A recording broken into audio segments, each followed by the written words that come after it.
You saw that Trump AI video that was posted last night? You know what's f***ed up? I probably can't play the audio from this without getting copyrighted, even though it's AI.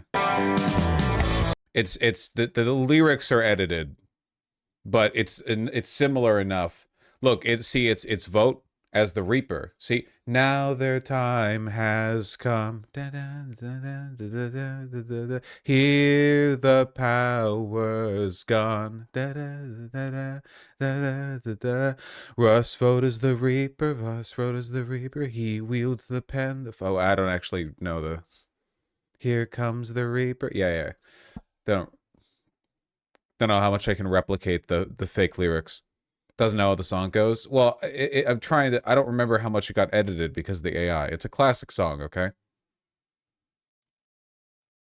I do like this bit at the end, though. I like this bit at the end. Blah blah blah blah. I agree with this one. You can't fault them on that.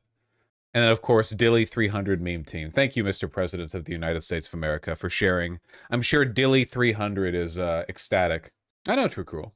Dilly 300's thrilled. Oh, yeah. Oh, yeah. How many trees died for this slot? Oh, no. You know what people need to do? People need to stop talking about the water consumption for AI. It's pretty minimal. The electricity consumption is apocalyptic.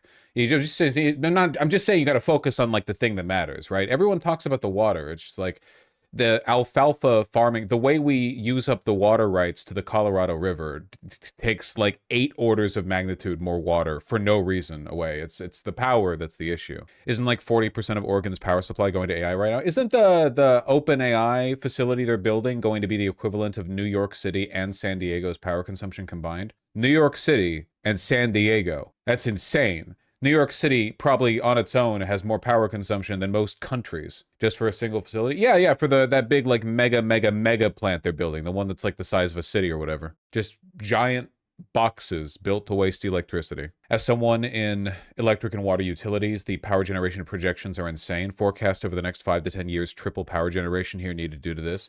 Well, hey, listen, there is one bit of good news. It's literally not possible to meet these power demands without a bunch of green energy investment. So that's cool. I'm not being facetious. Like, obviously this is all evil, but there's literally no way to ramp up coal consumption at to a rate that would meet this need.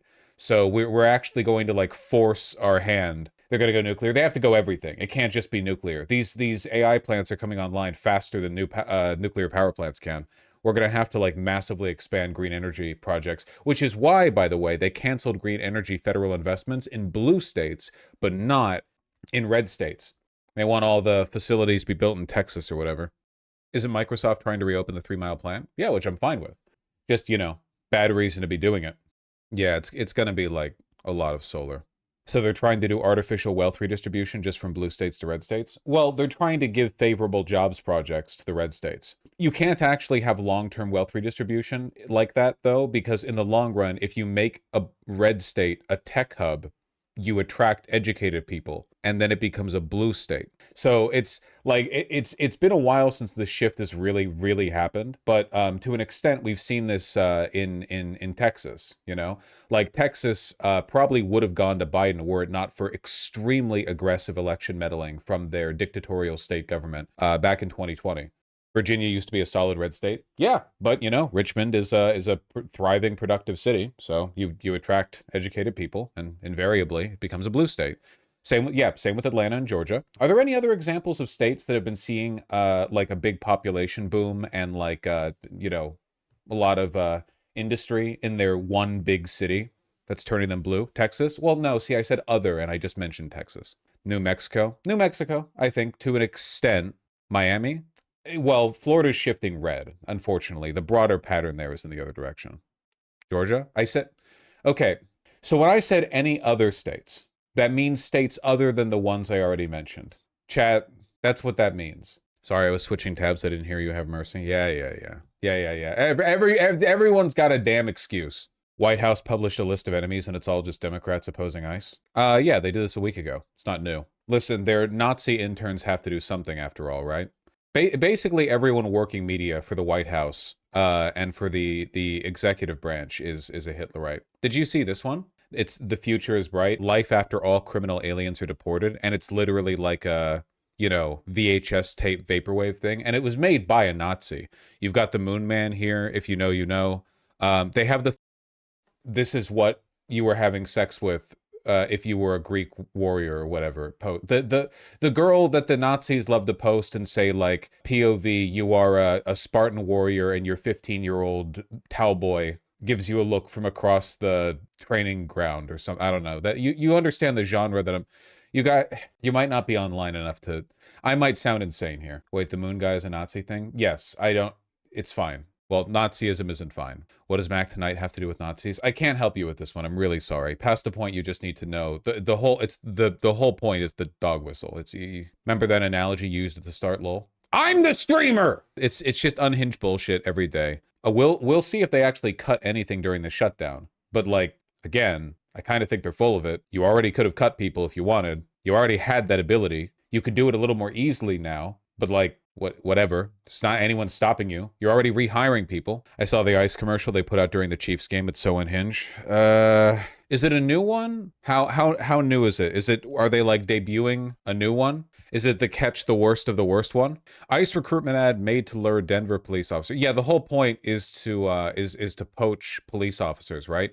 They're probably regretting a little bit. Like, they probably want people with some degree of training, I imagine. And help us catch the worst of the worst. Former King County Sheriff John Urquhart says when he saw this ad, he almost spit out his coffee. His first reaction was sarcasm. I'm not working. Where do I sign up? You know, they've got a good signing bonus, up to $50,000. Up to. That's not bad. Urquhart says ICE's pitch could make staffing shortages worse at the local level. The sheriff's office, my old department, is down about 100 officers. Seattle police are trying to hire 300, 400, 500 officers in the next few years. They're down as well. Good luck with that, man. The people here hate cops. You're gonna have to pull these people from like East Washington.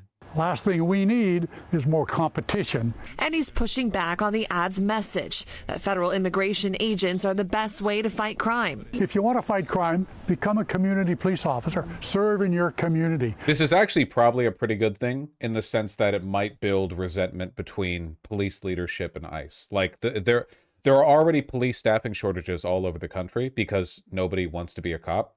So any kind of like antagonistic rapport there, probably for the best. Man, Seattle's so beautiful. I don't know why it does the muting thing. ICE is reporting strong interest, though. Over 150,000 applications submitted and roughly 18,000. Yeah, no shit. There are no requirements to sign up, and you're offering a massive, like, dishonest pay jump right at the beginning. Like, you're literally, you were putting out videos like, no requirements. You can be 18 years old. You can be 60. We don't care, man.